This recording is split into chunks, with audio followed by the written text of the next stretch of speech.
Now, recently I saw a meme stating that the Jordan 1 has become a dad shoe. And related to this, the Air Force One, a lot of people are saying are dad shoes also. That might not be Jordan brand, but kind of same topic as what I'm going to talk about today.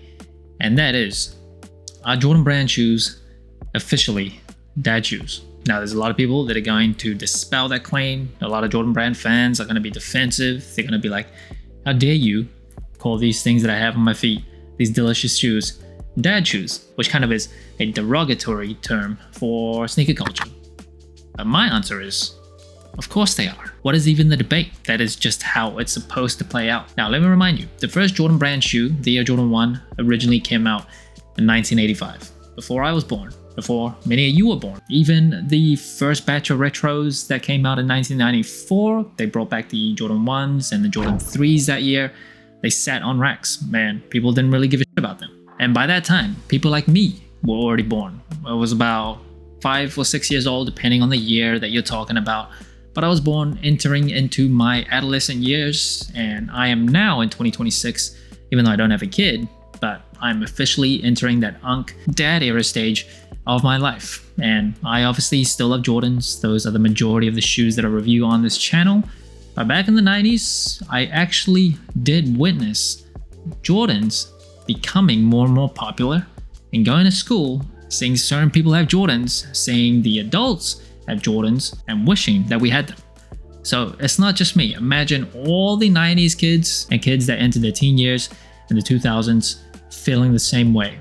We witnessed the rise of maybe not Michael Jordan, because he entered the league pretty early in 1984, but as we were born, as we were entering into like consciousness where we're no longer like toddlers, we saw Michael Jordan's greatness. We knew who Michael Jordan was. We saw the ads on TV. We saw people slightly older than us rocking Jordans, thinking they were cool. But the biggest obstacle was we couldn't afford them. So we had to wait our turn. And as we waited and waited, and I'll just, again, take myself as an example. When I got a job, got out of college, now I have a little bit of money, not a lot, but I'm able to buy certain shoes. So obviously, as an adult, most of my time is trying to reclaim that I couldn't afford when I was a kid. So myself and other people like me will go back, buy Jordans that we couldn't get when we were young. So imagine everyone my age, about like 10 or 15 years within my age range. I'm 35 now, so everyone from like 30 to maybe 45 to 50 all grew up around the same time. Really, millennials are what I'm talking about. They're entering this age where they're about 35. Many of them have become dads. They finally get the chance to buy Jordans. So of course, a huge bulk of the fan base are going to be made up of dads and people that aren't dads but are in that stage of life. That's exactly what's supposed to happen. There is no trend or no product that remains cool forever. At least, not that I can think of.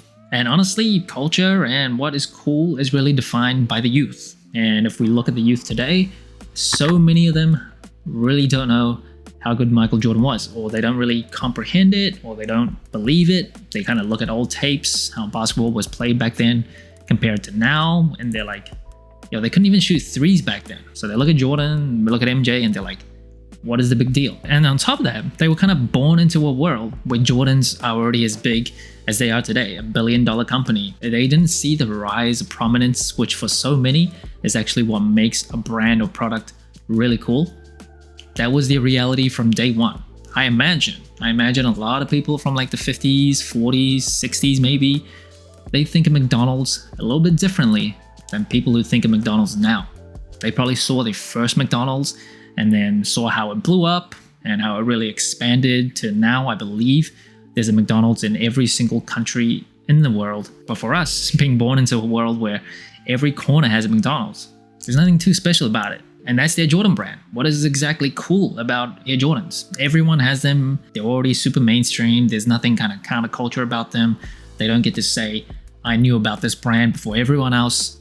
So of course, the youth who define culture are not going to see Jordan brand through the same lens that people my age or around my age do. So I say again, of course, Jordans are dad shoes. That's literally how it's supposed to happen. And the only exception is honestly during that kind of COVID era where just resale was going bonkers. Jordans were super popular, but that was more of a market-driven type of fake or artificial popularity than anything else. I don't really believe the youth that were going crazy over Jordans back during those times who have now ditched the brand and say that the brand is boring and dad shoes.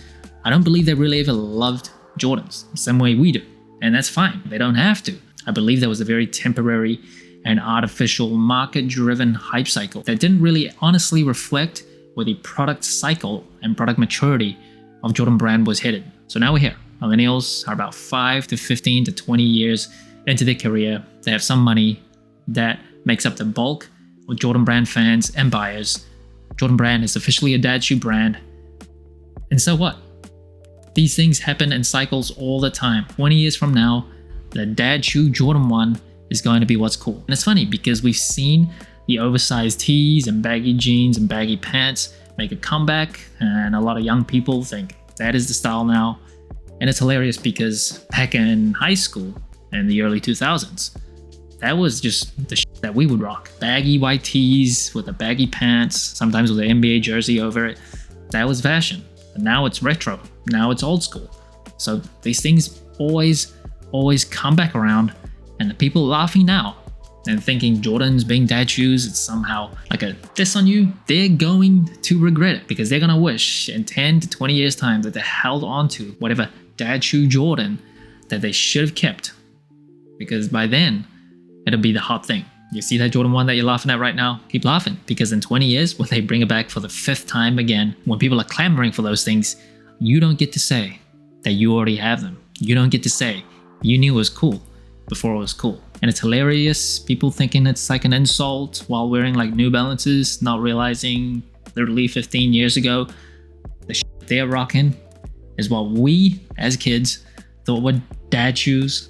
So they're mocking us now, but they don't know it's gonna just come back around and around and around and around.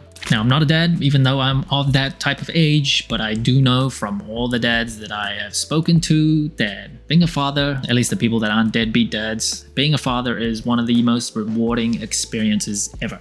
So instead of going online and trying to defend what you're wearing and say, they're not dad shoes, they're still cool, you just don't know what you're talking about, just lean into it.